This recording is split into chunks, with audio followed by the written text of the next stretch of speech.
क्रीं महाकाल्यै नमः। आशासे यत शुभदिनं भवतु मंगलकरम अद्भुतकरंच जीवनस्य सकल मनोकामना सिद्धिरस्तु पूर्णरस्तु।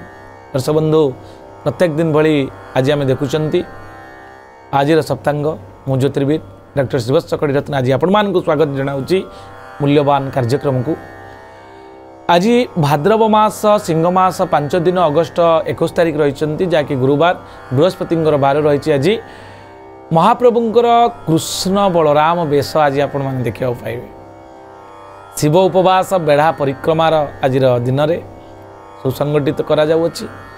त्रयोदशी तिथि दिन 12:45 पर आपणकर चतुर्दशी तिथि भोग हे। पुष्या नक्षत्र रोचंती रात्र 12:08 पर्यंत। यहाँ अश्लेषा नक्षत्र आसवे। कर्कट चंद्र अहोरात्र थिबारु जहाँकि आपणकर अश्लेषा नक्षत्र कर्कट राशि हे। जोग जदि आम देखा व्यतिपात जोग आज रोचंती। करण वाणिज्यकरण आज रोचंती। रव्यंश आपणकर दिन 3:15 अर्थात आपणकर रव्यंश जदि आम देखा आज दिन में जो गति करके आसीचंती 3 अंश 37 कला 15 विकला पर्यंत गति कर। जोगिनी आज बाराही रूप से दक्षिण दिगरे अवस्थान करुचंती। दिन 12:45 रु पश्चिम दिगरे सम्मुख जोगिनी इंद्राणी रूप से अवस्थान करेंगे। आज दिन में बहुत शुभकर्म आप सुसंपादित करें। कारण आज दिन हूँ चमत्कार दिन टे। गुरुंकर बार आज रही गुरुवार। निष्क्रमण विद्यारंभ देवता गठन भूमि पूजन पुरातन गृह प्रतिष्ठा और प्रवेश जलाशय आरंभ आज दिन में आपरे। शुभ समय आज आपण रही दिन 8:02 मध्य सूर्योदय ठारू दिन 10:32 रु 1:03 पर्यंत। दिन 4:23 रु संध्या 6:03 पर्यंत। रात्र 9:07 रु रात्र 9:53 पर्यंत। रात्र 12:56 रु 2:28 पर्यंत आपणकर रोचंती शुभ समय।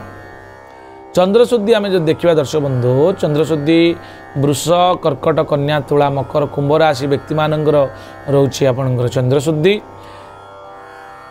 घातबार जदि आम देखा तुला और मकर राशि घातबार राहुकाल रोचंती 1:22 रु दिन 2:56 पर्यंत। कालबेला और बारबेला जदि आम देखा आज दिन 2:55 रु संध्या 6:06 पर्यंत आपंकर दुईटी काल भोगौन। तेणु सतर्कता अवलंबन करेंगे कारण इस समय कौन गुरुत्वपूर्ण कार्य आप करेंगे ना।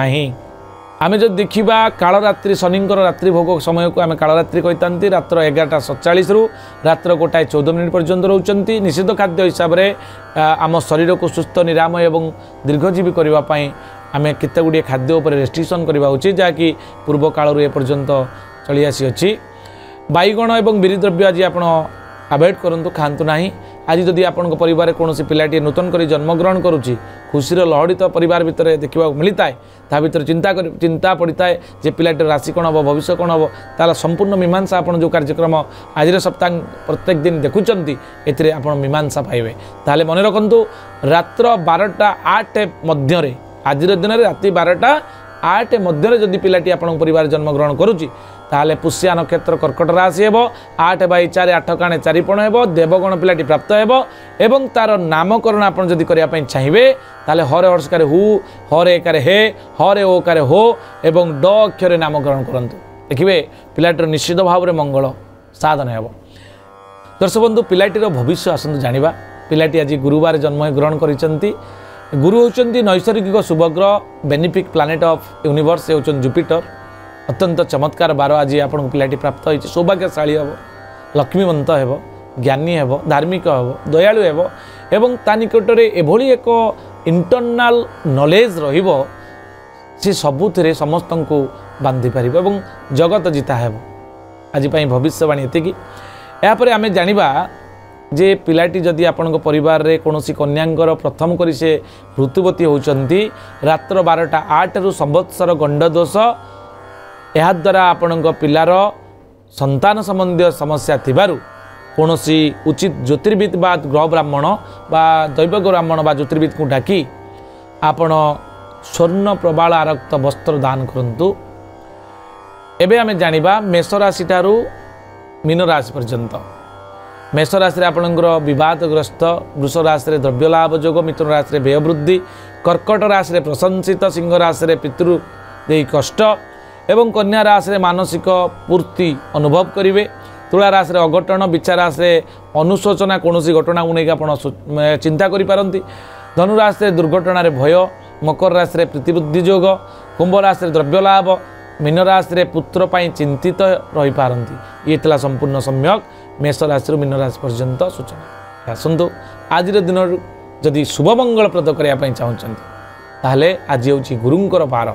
गुरु होती बृहस्पति। बृहस्पति बीज मंत्र आपण उत्तर एवं पूर्व दिग 45 डिग्री जहाँ ईशान कोण ईशान्य कोण बोली कहती से दिग को मुह करेंगे, अंटा सीधा करेंगे, पीतवस्त्र परिधान करेंगे, घीओ दीपटे जलैबे एवं जप करेंगे ओं ग्रां ग्रीं ग्रौं स गुरवे नमः।